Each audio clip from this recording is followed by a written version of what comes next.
Welcome to the Extra Mile podcast for bar exam takers. There are no traffic jams along the Extra Mile when you're studying for your bar exam. And now, your host, Jackson Mummy, owner of the Celebration Bar Review. Well, hey everybody, welcome to episode 128 of the Extra Mile podcast for bar exam takers. This is Jackson Mummy. I'm glad to have you with us and hope that 2017 is going well for you in these early few weeks. We're glad that you're part of our series and podcasts, and if you're getting ready to take your bar exam in the couple months here, I hope things are going well. Today's episode is going to be a continuation of the series that we began last week in episode 127, and we're just calling it a series of study strategies, which is frankly easier to write than it is to say. But in episode 127, we talked about the fact that the house always wins. You can't really use brute force to power your way, particularly through the multi-state exam. In today's episode, I'm going to focus on this idea of panic and why panic is a bad thing, which should be obvious to most of you, but more importantly, what you can do to reduce or eliminate panic as you study coming up on the exam. So certainly if you're taking the test in February, this will be, I think, right on for you in terms of the timing. But even if you're taking the exam later, this is good information to have and kind of file away in your memory banks and maybe call it out later.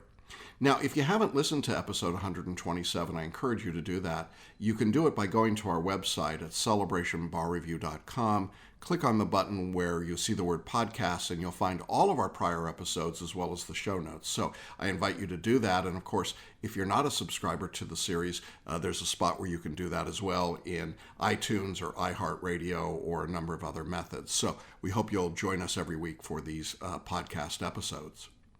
One other note before I begin with our discussion about panic today is that this Thursday on January 12th, if you're listening to this in fairly close to real time, we will be offering a live webinar called How to Make the Next Bar Exam Your Last Bar Exam. This is a 90-minute look. We'll be going through the 4 steps that passing bar takers have to follow. And it's information that we've offered to literally thousands of people over the last few years with great results and great success. And I think you're going to find it really helpful and useful, even if you're taking, certainly if you're taking the exam in February 2017, but definitely July 2017, and even if you're planning on taking the exam in 2018, as crazy as that sounds today. In any event, I hope you'll join me for this webinar. It's live at 3 p.m. Eastern, that would be 12 noon Pacific, and you can register by going to our website at celebrationbarreview.com. Click on the button that says free webinar, and we'll get you registered that way. In fact, you do have to be registered to participate. Now, if that date and time don't work for you for whatever reason, or you just feel like you can't wait until Thursday at 3 p.m., just scroll down a little bit further on that page and you will see a button for an on-demand version of the same information. You'll get all of the same details, same offers. I think you'll find it helpful. Of course, I think the magic always happens live, and we usually have great conversations and lots of folks that do join me live, so I hope you'll be there for that. Again, it's this Thursday, 3 p.m. Eastern and 12 p.m. Pacific time, so be sure to join us for How to Make the Next Bar Exam Your Last Bar Exam. All right, well, let's jump into today's episode, and I wanted to talk about why you don't want to panic. Now, it seems to me it should be a given when I say you don't want to panic, but I do know that there are some people that probably think that it's a good thing to have that adrenaline shot and that panic and that rush and urge. If you're feeling that way, I think you're misguided. I think ultimately you'll discover that adrenaline wears out. There's the collapse, the hitting the wall moment that happens, and panic really takes away from good, solid studying. In my years of working with students, I can't recall a time when I thought a panicked student was doing better than one that wasn't. So I don't think that you should assume that panic is in any way a good behavior or a good trait as you're studying for the bar. But having said that, I want to offer you 4 strategies today to help reduce that sense of panic. And you might be saying, well, I don't really feel panicked right now. And that's great. I hope you ever get to that point. But I think it's good to have these strategies in your hip pocket so that if there are moments as you get closer to the exam when you start to feel that rising sense of panic that is fairly typical and I would say fairly common, that you've got some strategies and ways to deal with it. So let's go to those 4 strategies now. And the first of them is what I call the blinder strategy. Most of you are way, way, way too young to ever remember this, but in the very early days of phonograph recordings and then reproduced later, there was a great image of a dog listening to one of the early record players. And there's this great speaker coming out of the record player, and the dog is there, and it's something like, so real he thinks it's his master's voice. There's something about hearing the right voice at the right time. And when you can only hear what matters and you block out all the distractions, you're going to reduce the level of panic. And what I mean by that is that there is much more social media chatter than there ever has been in the past. And every year, every exam, it seems to grow in intensity. There's somebody new that's created a new blog or a new app or a new website or a new Facebook group or a new something in which they feel compelled to share their lack of information about the bar exam with the whole world. I think this is particularly the case when you've got the lack of a barrier of entry, for lack of a better term. And so anybody, any damn fool, as we used to say, any damn fool can set up a Twitter account and suddenly can profess to be an expert and start sending out all kinds of crazy information about anything. We've certainly seen that in politics in America and in fake news, but there's a lot of fake news about the bar exam as well. And I think that one of the things that causes people to panic unnecessarily is that they get swept up in some of this false information. They don't put on the blinders that let them just focus on what they need to be doing. In finding a supportive community, and we'll talk more about that later, but finding a community of people who actually are knowledgeable and supportive rather than tearing you down or building craziness into their matrix. And I think it comes with listening to people who know what they're talking about. Now, I think I've got pretty good credentials after 25 years of doing this and literally hundreds of thousands of views on YouTube and 50,000 Twitter followers and so on. I think those are all legitimate, but the most legitimate thing is that we've literally helped thousands of people pass the bar exam. So I think I'm somebody you ought to at least listen to. I'm not the only voice by any means. But I worry when I hear people parroting or repeating back to me information, and I say, well, where did you get that from? Well, there's this guy on the internet, and he tweeted or he did a video once. How many videos has he done? Well, he did one, and it was about that time that he took the bar exam in wherever, and this happened. And I was like, really? That's a pretty small sample size. Do you really think that's where you should be getting the bulk of your information from? So I want to suggest, particularly for those of you taking the February 2017 exam, this is probably a pretty good time to shut down your social media accounts. I would lock out of Twitter and Snapchat and whatever else is out there, Periscope and so on, and get down on Facebook and lock out most of that as well, and really start focusing on what the work is that you have to do.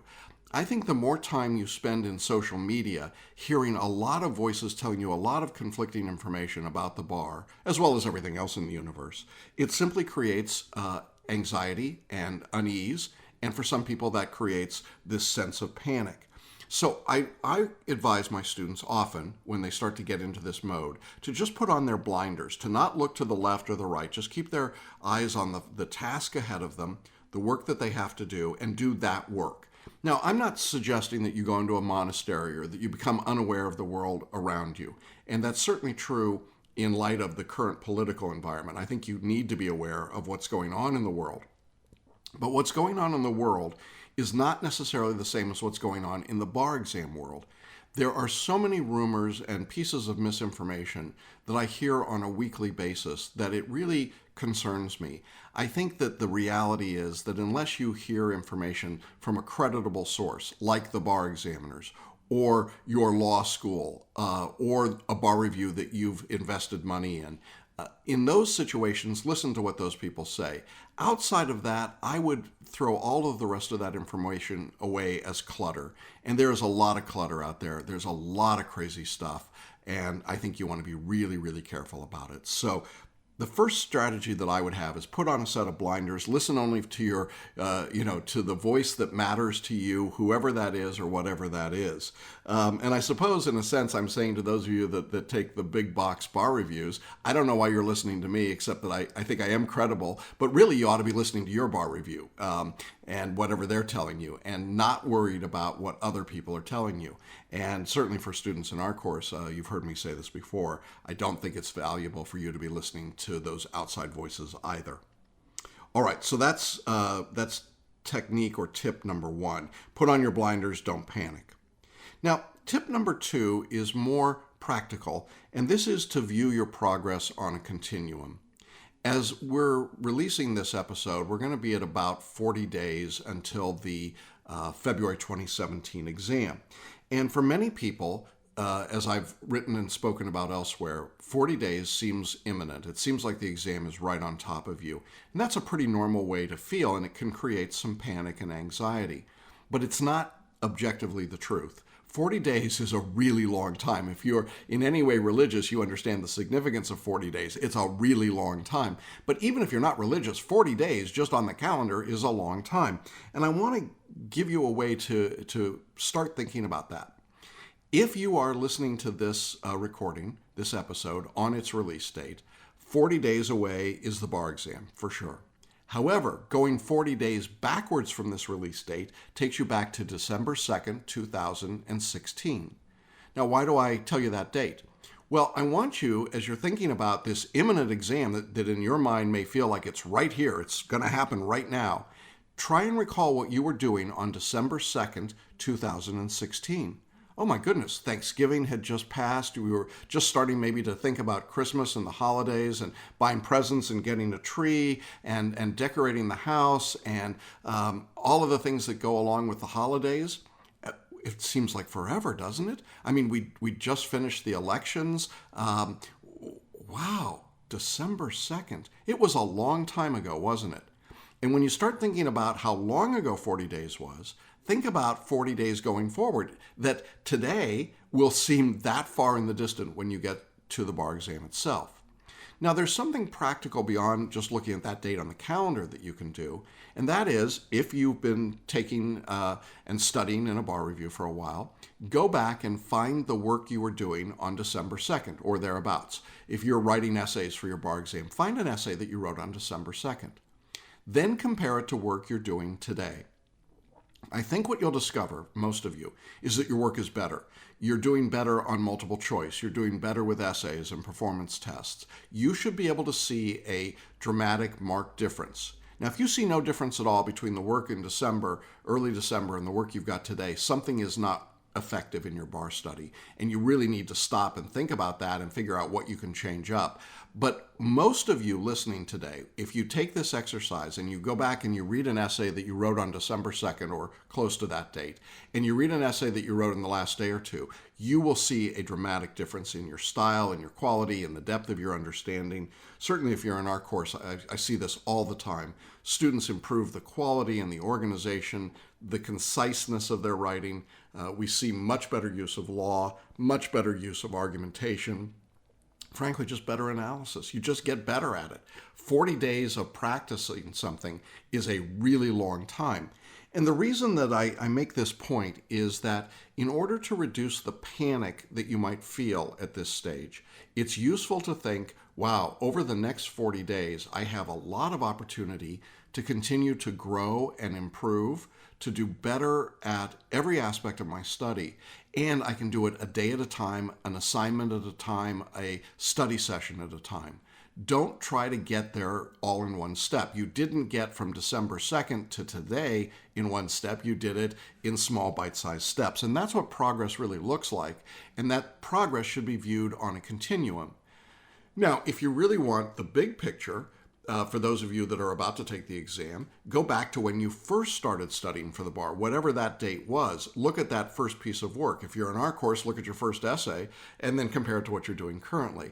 The results are dramatic when that happens. And when I ask our students to do that, they come back to me and they're really almost slack-jawed.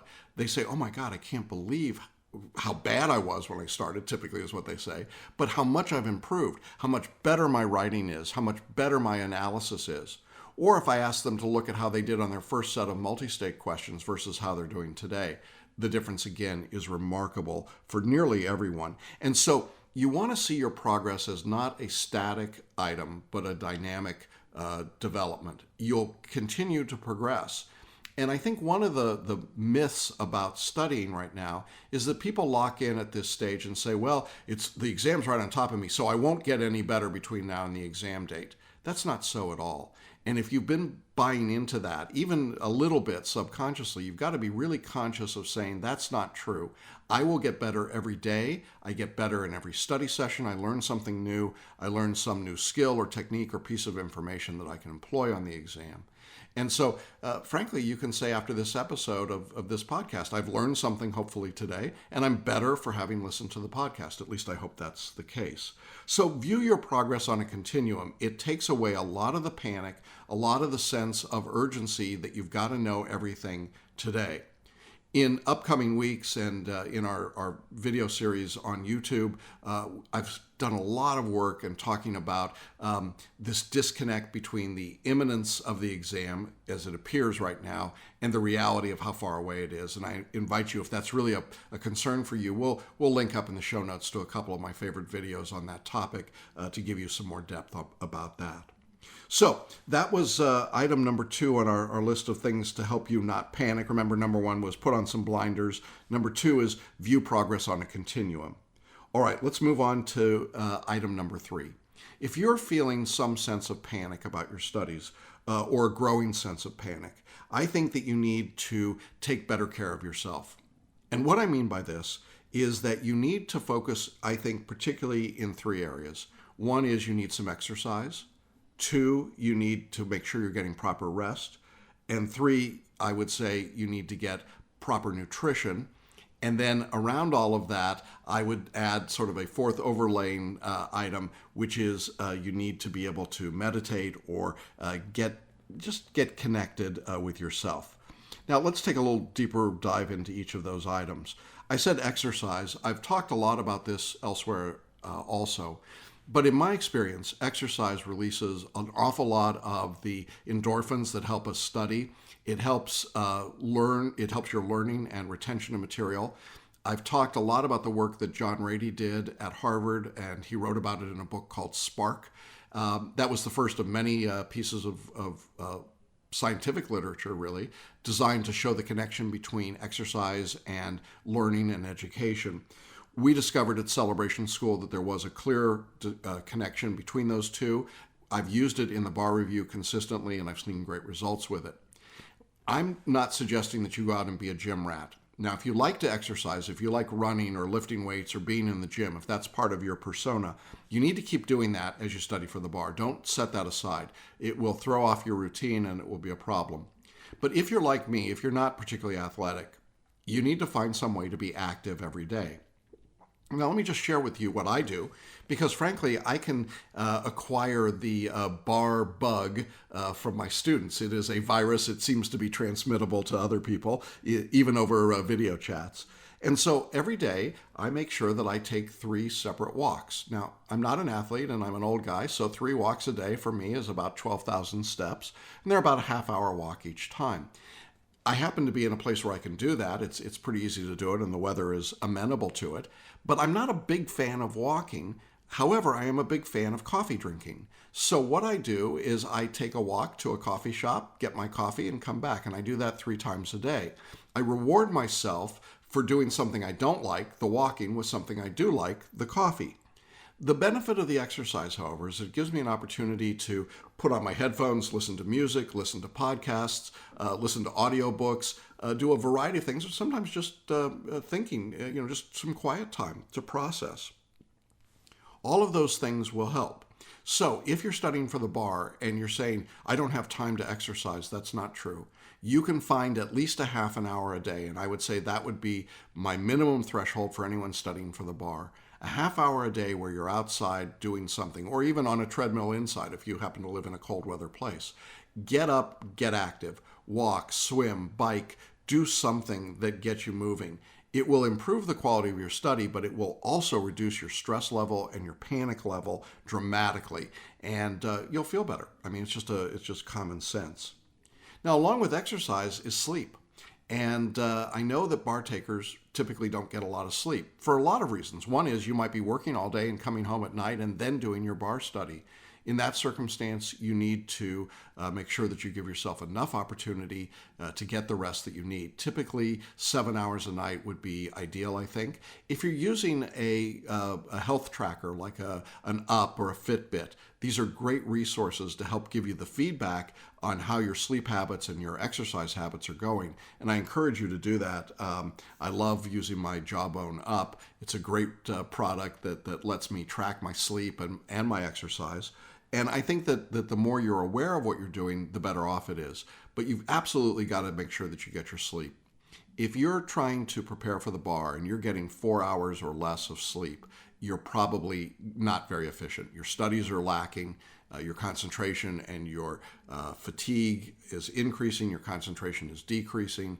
This is a warning sign and it's a problem. Make sure you get enough rest. Be able to get that sleep every night. How do you do that? One great way is to set a regular bedtime. I think an earlier bedtime with an earlier waking time for a lot of people is ideal. But if you're a night owl, go ahead and study into the night, but then make sure that you're getting the full rest that you need into the next day and into the morning. The third thing I said was nutrition. I'm not a nutritionist. I'm not going to try and offer nutrition and food advice here. I simply want to point out that if you're not eating right, it's tough to avoid the panic and the discouragement and all of the things that start to happen, the sickness that can occur. So make sure you're eating properly. This does not mean a diet of Domino's pizza and beer. I don't think that's a good study strategy. But I do think regular meals, short, small meals, lots of proteins, trying to reduce your sugars if you can, lots of fruits, lots of vegetables. These are all things that are useful. Lots of information out there in the world about good nutrition and good nutrition for studying. We've put out some information, again, we'll link to that for you, about what some of the foods that we think are best when it comes to studying. But make sure that you're paying attention to your nutrition or that somebody around you is paying attention to it for you or with you. Don't get into that mode of, I'm just drinking coffee and eating junk food. As much as I love my coffee, I actually try to eat regular food too. So it's important to keep that balance. And then the fourth thing I said about taking good care of yourself had to do with sort of the overall mental approach, and I call it just being in a meditative state. Now, if you're in our course, we have a couple of tools that we have suggested for regular daily meditation. One is called Holosync Audio. I did an interview with the founder of Holosync, Bill Harris, last year, and we'll link back to that. And he talks about the importance of mindfulness and awareness as you study for any high-stakes exam. We think a half an hour a day of meditation or prayer is absolutely useful and vital, and really encourage it and ask that most of our students build it into their day in some way.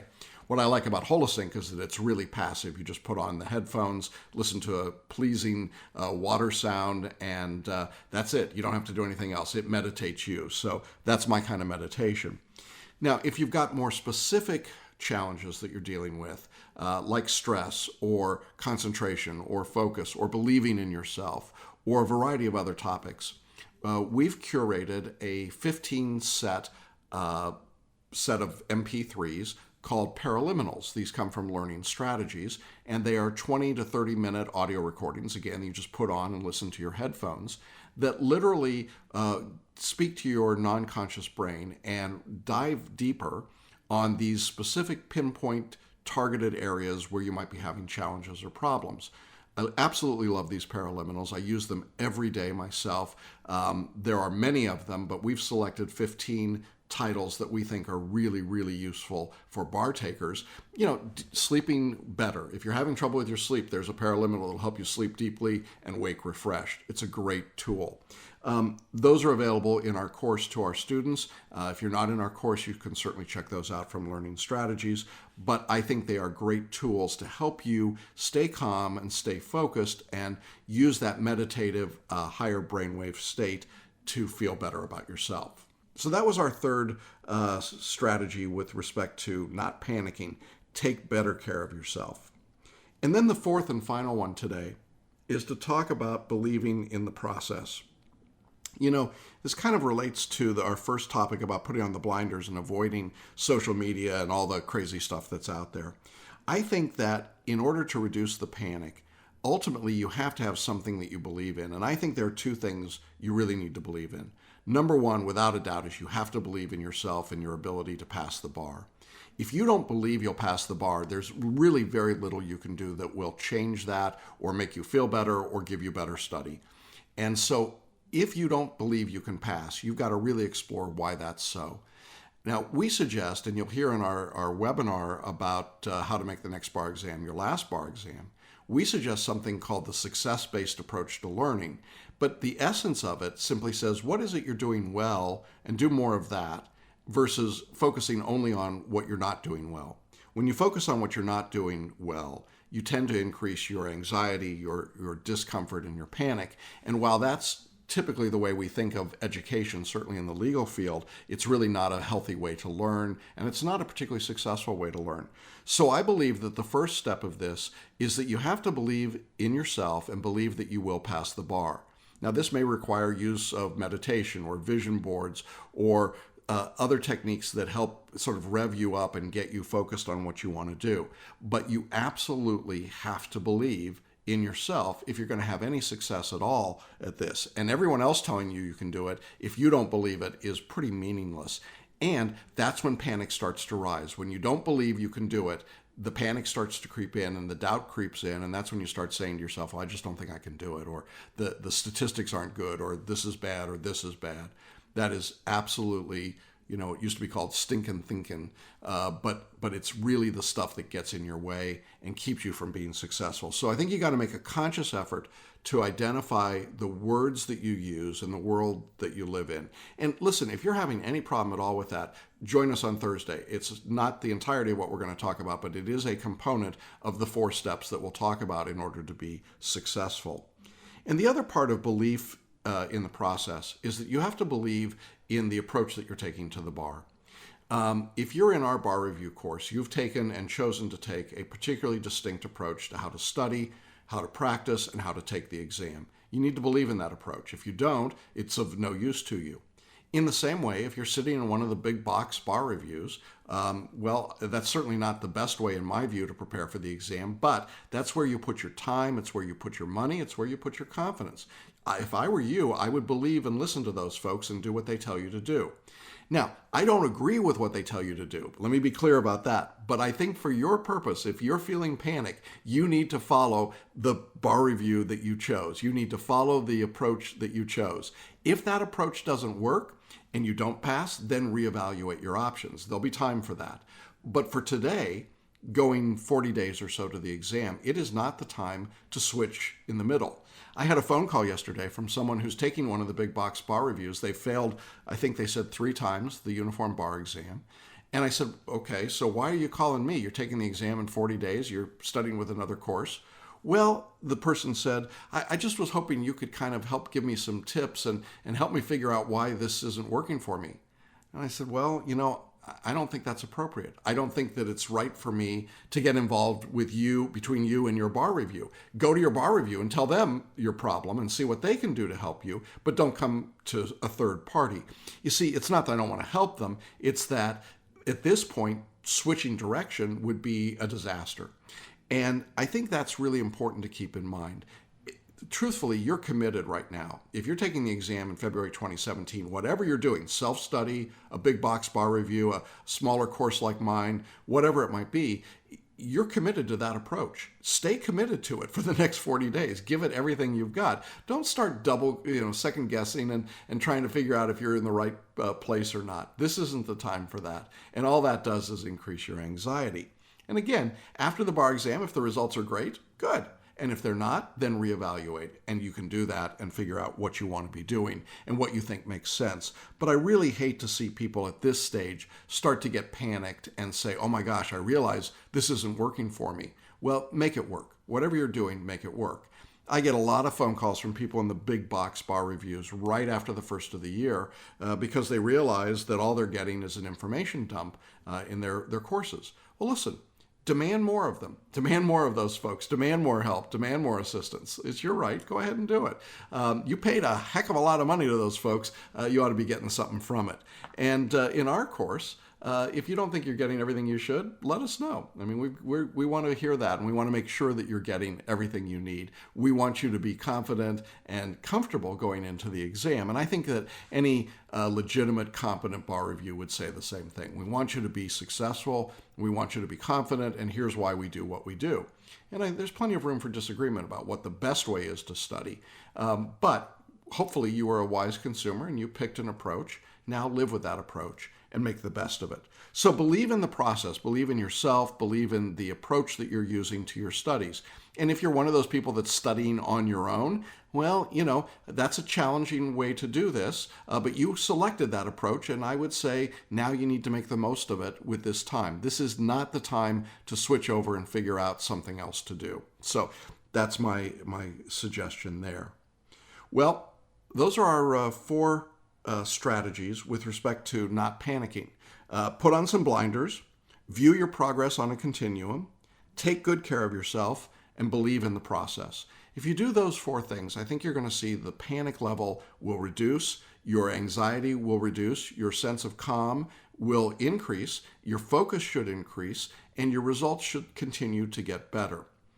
Now, next week we'll come back with the next of our study strategies for you. I hope you'll stick around and be part of this series. It's fun to be able to share some of these ideas with you. And I'd love to get your feedback and comments on this or any other episodes. And in a moment here, I'll tell you how you can do that. So that's the end of today's podcast. But I've got a few concluding comments, and here they are. Well, that's our episode for today. Thanks so much for joining me and for being part of the Extra Mile podcast for bar exam takers. Now, if you'd like to catch up on prior episodes or check out the show notes, you can do that by going to our webpage at celebrationbarreview.com. Click on the link at the top of the page for podcasts, and there you'll find all of our previous episodes as well as the show notes. You can also subscribe to the podcast from that site, or you can go to iTunes and subscribe there. Just type in the Extra Mile podcast for bar exam takers, and you can subscribe and be part of the podcast series. And we would love to have you do that. While you're on the iTunes site, we would also really appreciate you giving us a quick, honest rating and review. That feedback is really useful to me as I prepare these episodes. It only takes about 30 seconds, so I hope you'll do that. Just type in the name of the podcast and give us your rating and review. Again, if you've got any questions or you'd like to know anything else about Celebration Bar Review or the courses that we offer, visit our website, or I invite you to contact us. My email is jackson@celebrationbarreview.com, and I look forward to hearing from you and to seeing you along the extra mile very shortly. See you on the pass list. Bye-bye. Thanks for listening to the Extra Mile podcast for bar exam takers at www.celebrationbarreview.com.